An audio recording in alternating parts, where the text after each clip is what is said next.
Leikai miyuisingna fongdorokpagi matung inna Diviya na Hinglingei matamda mahakki nupana mahakpu ngayhak leitena fu jaiba ot neibibagi thabak chathei hairamli haire amadi karigumba mahakna khudong thiba thoklabadi mahakki mayonda leppiyu haiba wafamsu fongdoklamki haire maramsing asina leikai asida asigumba nupibu tuhatpiba ot neibana chingba asi Leikai ni haiduna leikai na sawatuna thamloi hauzik makhoigi imungi wathoriba miyoising fagatpiyu loidana mara leibasing matik chaba chairakpiyu haina leikai miyamna fongdorakhe maina jwa sanabagi bu oiro sidaisa nupa sina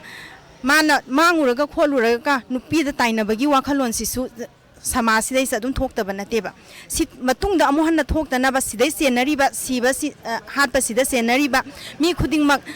matik saba ahakpa dandi pibiyoba matamduda